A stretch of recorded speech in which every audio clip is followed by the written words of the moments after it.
Okay.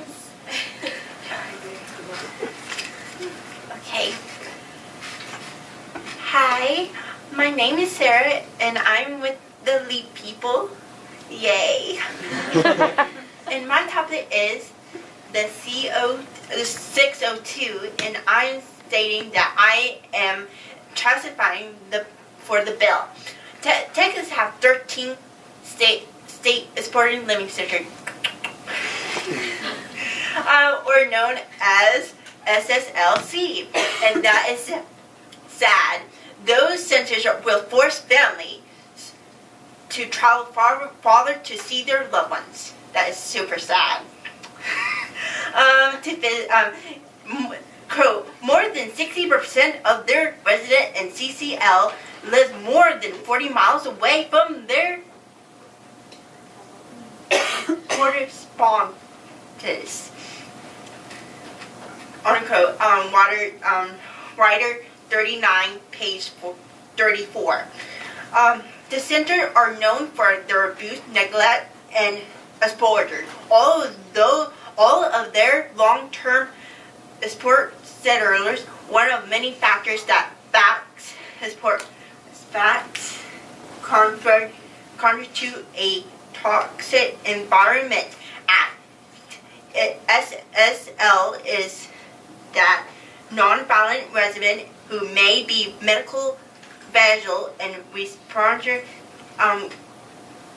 resident under the age of 18, not typical, especially from adults legally offenders.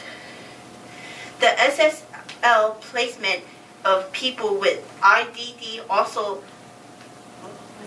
violates the 1999 the Supreme Court decision in Ultimate Settlement versus LC, which founded that for quote install a placement of person who can handle and benefit from the community settling program, unwanted on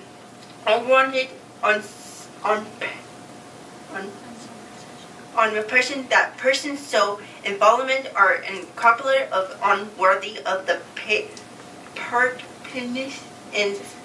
participant community life, unquote.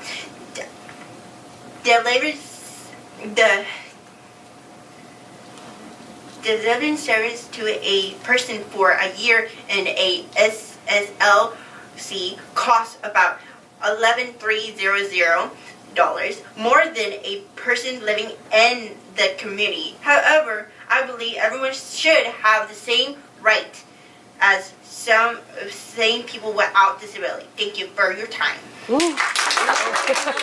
No copy. Okay. Well, there are three major points that I really liked about your speech. First, you brought in the family. Because, whenever someone has an issue, it's not just the person dealing with it by themselves. They'll draw their families into it whether they like it or not. And the fact that you reference them brings to light the issue that it's more than one person that is involved in really anything. And families are often overlooked or not looked upon when people are making these decisions. Second, accessibility.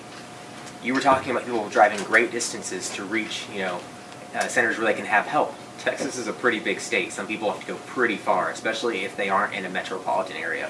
So the fact that you made that fact known to light was very important too. And third, you can't ever go wrong by referencing Supreme Court cases. It reminds us whether we're being constitutional or not and whether we actually have the authority to make these laws. Thank you. I also really like that you added in the family aspect. I agree with him. I think that is something that's often overlooked in the fact that we're not individuals in society often. We have family, we have groups that we depend on, and the fact that a lot of these institutions aren't accessible for a lot of Texans makes it almost unrealistic. So that part was very strong. You mentioned quotes too, which any type of quotes, any type of Supreme Court, that strengthens your argument, that shows that I have an opinion, but I'm going to back it up with facts. So that was great as well. And your ending line where you said, everyone deserves universal rights in our society. That can't go wrong with that. That was great. Thank you so much. Okay. You set up perhaps the most complex argument we've heard so far, and you delivered on it. It was wonderful. You talked about family. You cited, you said that the current law violated a Supreme Court decision, which is really hard to argue with because it's very rare that anyone sitting up on the dais will have any idea about the Supreme Court case that you're citing there. So you're pulling a fast one on your legislator. That's impressive. You went back and cited the budget, which I mentioned earlier. Easiest way to kill a bill. That's fantastic. And you closed it with simple emotion, and you delivered, and it was tremendous. Appreciate it. Thank you. Hi, my name is Jacqueline Cruz. I'm from Crystal Springs, Texas, and today I'm here with Project LEAP. Today I'll be testifying against the Senate Bill number 6. I'm against with this bill because transgender people deserve to go to a bathroom or changing facility on what they identify themselves, no matter what their birth certificate says and what their gender is. Let them feel comfortable for who they are. In fact, there has been no report of a transgender not doing any harm while they're in the restroom, and that shows that this can work. Honestly, I would not want to see anyone getting kicked out of a restroom just because they don't identify what their biological sex was.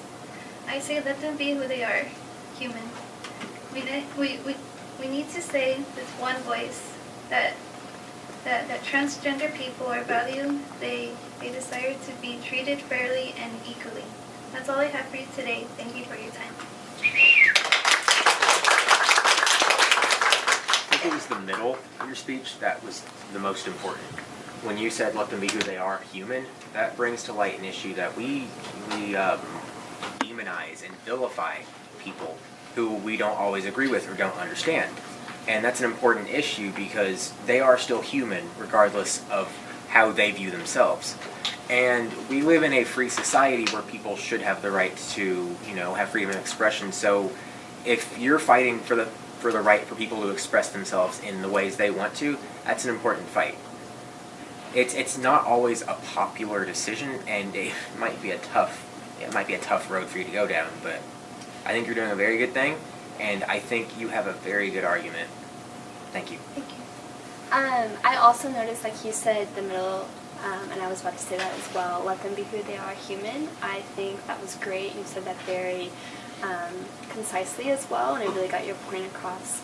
I also really like that you said there's been no cited cases. The biggest argument against SB 6 is that people are scared that people are going to go into elementary schools, into the other bathrooms, and they're scared that the kids are going to be violated. But you said there's no cited cases. So that makes your argument strong because you're kind of defeating the other side. So I think you did a great job. Yeah, no, both the line that both of them brought up, and also you said, let us speak with one voice, I think. Both of those were very carefully constructed and really impactful phrases that basically you're forcing us to come along with you, which is what you want to do with the testimony. You want to bring us in. You want to make us see how you feel, and you did a really good job of that. It was very personal, but also evidence-backed, and it was great. Thank you. Thank you. I can say real quick, Sarah, amazing. Amazing. She was hilarious up here. You see her do 13 institutions. I have to remember that one from when I'm testifying. Great job. My gosh, I'm blowing my mind. Really? The mic was a whole different person. All right. I have 3 people. Uh-oh. There they I are. got 3 it. people in the back row. I'm not going to say which row it is. Really good. But 3 people hiding here. These are the last 3 somewhere in the back row. Guys, I want you to know I'd hate for you to get home or to get back to A&M and regret not having an opportunity to do it. When you did all the hard work and you came all this way. Daniel, what do you say? What if I sit with you, Daniel? Huh? Come on. I'm raising my class here. I'm taking you with me. We're going to the What fire if they ship right set now. up It's here right here. and we're down there? Well, you can offer that. Yes, got one. Joe, If they wanted to sit up here, we could sit down there and look up to them. Oh, we got him. We got him. We got him. That's a good idea. make me move the camera. All right, next time.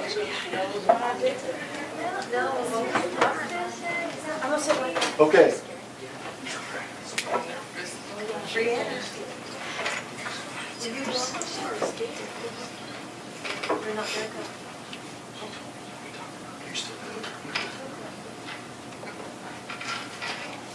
All right, whenever y'all are ready.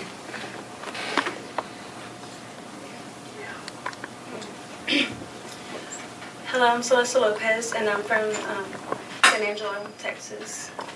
And I have the bathroom bills, and my concern is that we should always keep our kids safe because there's some dangerous people out there who would always go in the bathrooms and do some crazy stuff.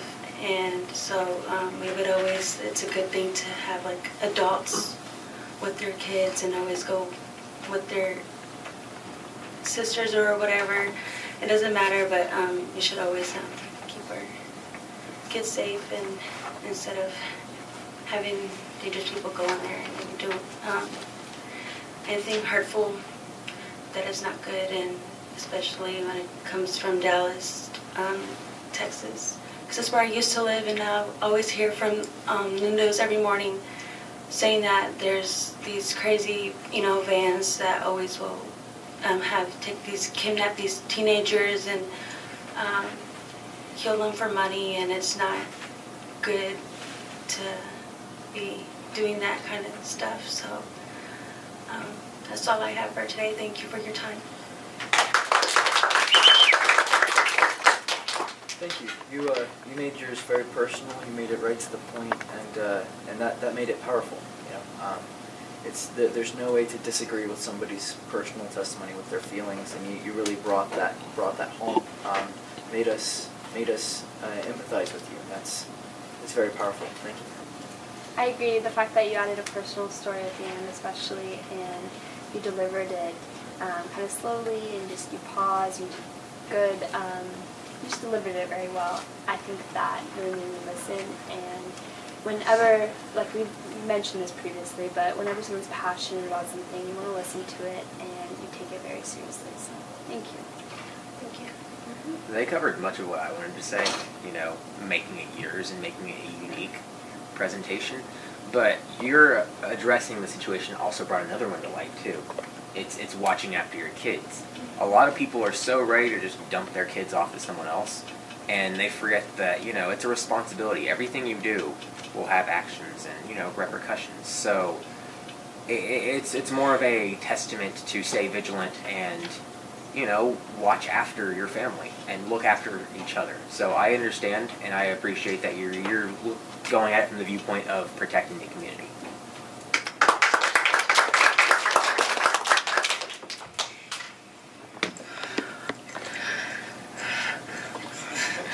Sorry, I'm a little shy.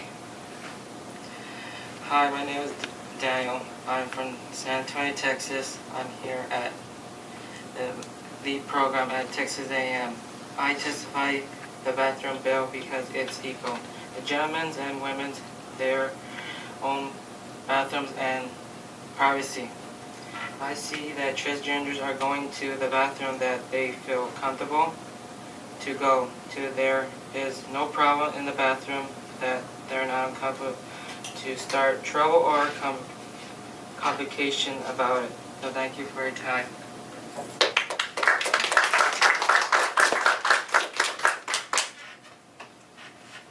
It's interesting that it hasn't been brought up before, but yes, bathrooms are very private, and privacy is important.